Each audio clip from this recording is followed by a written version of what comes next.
Les chansons des luttes, elles n'ont qu'un seul but, c'est de nous unir pour ne plus subir. Les chansons des luttes, partout répercutent l'idée qui nous pousse au bonheur pour tous. Petits que nous sommes, simples femmes et hommes, c'est en les chantant que dans tous les temps nous avons su dire, il faut en finir. L'heure est arrivée de nous écouter. Comme un uppercut, les chansons des luttes frappent ceux qui rêvent de tuer le rêve. Les chansons des luttes, elles n'ont qu'un seul but, affirmer en cœur le droit au bonheur. Puisqu'on a envie d'inventer nos vies, puisqu'en le disant, nul ne nous entend. Pour être écouté, y a qu'à le chanter, chanter tous ensemble ce qui nous rassemble. Comme un uppercut, les chansons des luttes frappent ceux qui rêvent de tuer le rêve. Les chansons des luttes, elles n'ont qu'un seul but, affirmer en cœur le droit au bonheur. Affirmer en cœur le droit au bonheur. Texte initié par le PRCF, pôle de renaissance communiste en France, en faveur d'un appel élargi pour le 15e anniversaire du non français à la Constitution supranationale le 29 mai 2020. Pour une République française sociale, souveraine, démocratique et fraternelle, ensemble, virons Macron et l'euro-mondialisation virale.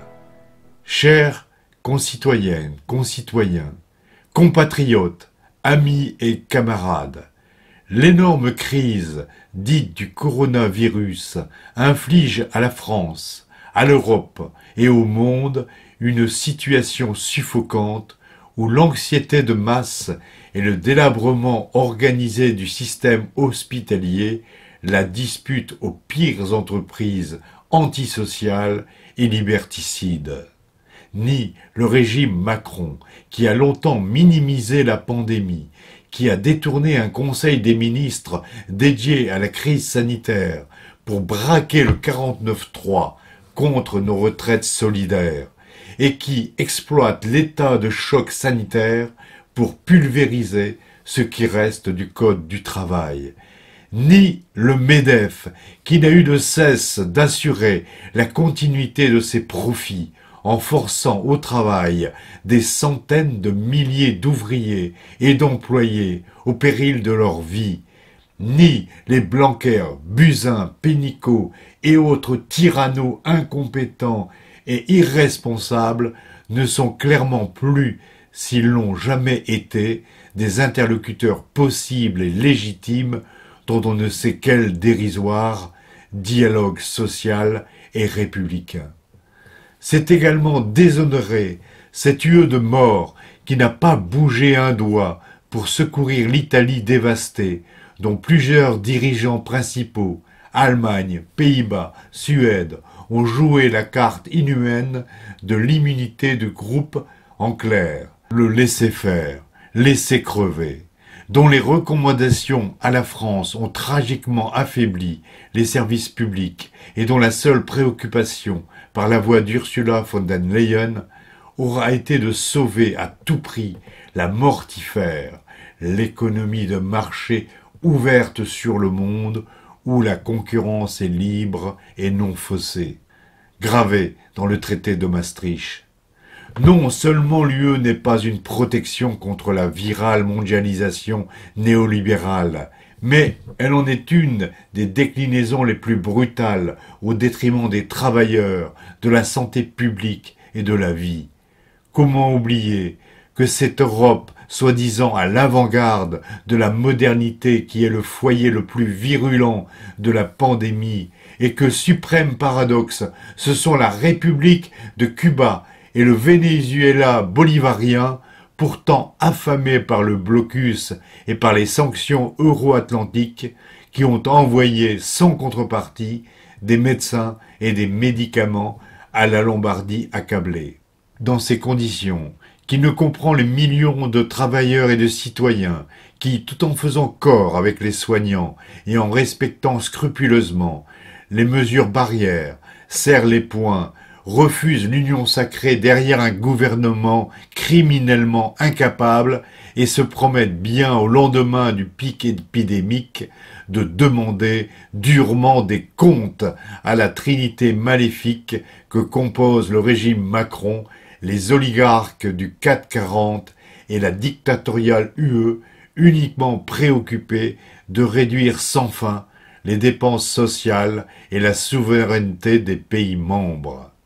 Dès lors, si comme nous, vous voulez offrir une perspective de progrès social, de sécurité sanitaire, de démocratie participative, de coopération internationale et de souveraineté populaire à la juste colère de notre peuple, si vous refusez le mensonge de l'Europe sociale et de la réorientation progressiste de l'euro, indissociable des critères de Maastricht, si vous voulez que soit enfin respecté le nom français à la Constitution européenne et les innombrables luttes populaires pour les retraites, le code du travail, la sécurité sociale, les statuts, l'hôpital, l'éducation nationale, la recherche publique et les autres services publics, si vous voulez sauver ce qui reste du produire en France industriel et agricole, rongé par les fusions, les privatisations et les délocalisations, si vous voulez mettre fin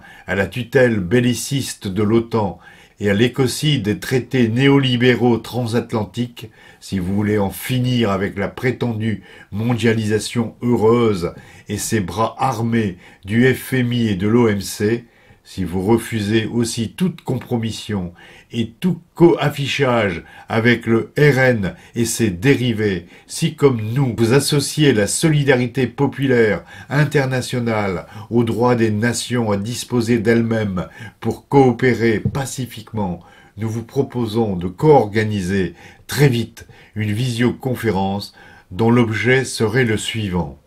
Appelez à un grand 29 mai 2020, 15e anniversaire du non français à la Constitution européenne, de lutte et de résistance sous des formes à décider en commun, meeting central ou meeting décentralisé, débats, manifestations, tracts communs, affiches et autocollants.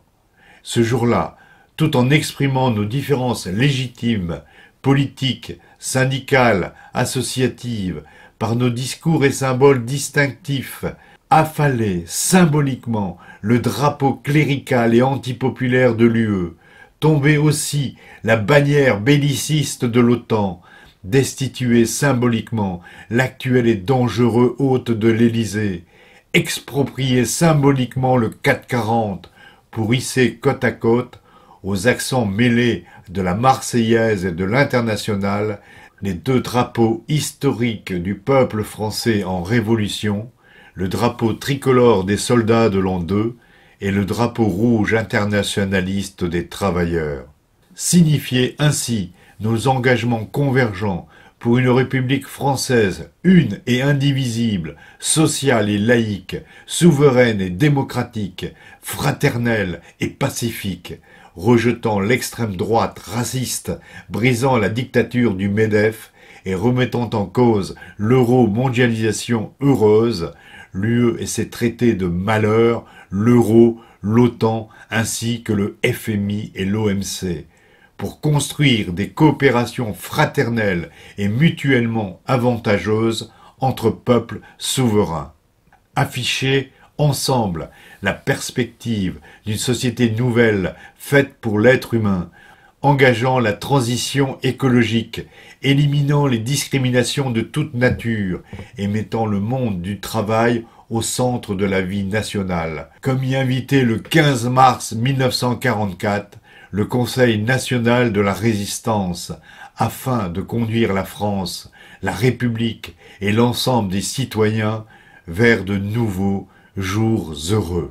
Parmi les primo-signataires soutenant l'appel se trouvent les 29 résistants suivants. Léon Landini, président du PRCF, ancien officier des francs-tireurs et partisan de la main-d'œuvre immigrée, médaille de la Résistance, officier de la Légion d'honneur. Georges Gastaut, Philosophe, secrétaire national du PRCF. Ramzi Gaybaili, Animateur du collectif Citoyens Souverains. Jean-Luc Pujol, Président des clubs Penser la France. Cédric Lichty, Secrétaire général CGT Énergie Paris. Béranger Cernon, Responsable CGT Cheminot Paris-Gare de Lyon. Betty Tambuccio, Ancienne présidente de l'Union des syndicats de Monaco. Anna Persichini, Militante CGT Métallurgie. Benoît Foucambert, Enseignant syndicaliste FSU du Tarn. Jean-Pierre Page, Syndicaliste, ancien responsable du département international de la CGT.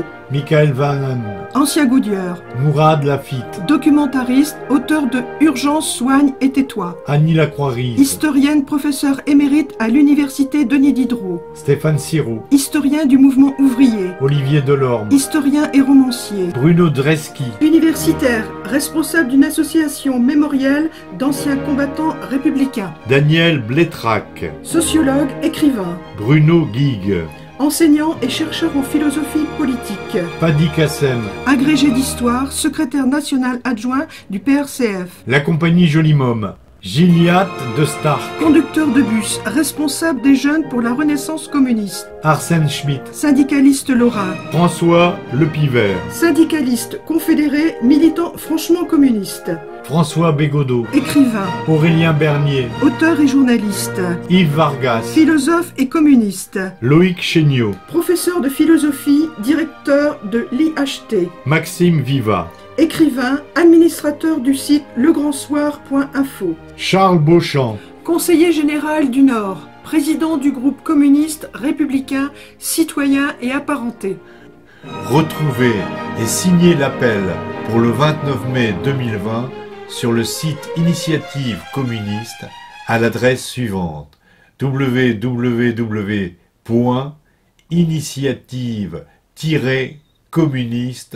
www.initiative-communiste.fr. Je répète: www.initiative-communiste.fr. Rejoignez-nous tous ensemble, en même temps, pour construire les nouveaux jours heureux.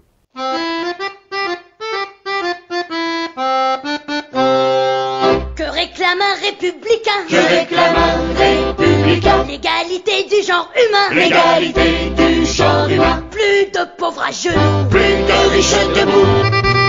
Dansons la carmagnole. Vive le son, vive le son. Dansons la carmagnole. Vive le son du canon. Ah ça ira, ça ira, ça ira. Les aristocrates à la lanterne. Ah ça ira, ça ira, ça ira. Les aristocrates et les bourgeois. Dans la vieille cité française existe une race de frères dont l'âme comme une fournaise a de son feu brûlé la chair. Tous ces fils naissent sur la paille, pour palais ils n'ont qu'un taudis. C'est la canaille. Eh bien j'en suis. C'est l'artiste, c'est le bohème qui sans souper il me rêve à sonner à celle qu'il aime, trompant l'estomac par le cœur. C'est à crédit qu'il fait ripaille, qu'il loge, qu'il la déshabille. C'est la canaille. Eh bien j'en suis. Il fredonnait la Marseillaise, nos pères les vieux vagabonds, attaquant en 93 les Bastilles dont les canons défendaient la vieille muraille que nos trembleurs ont dit depuis.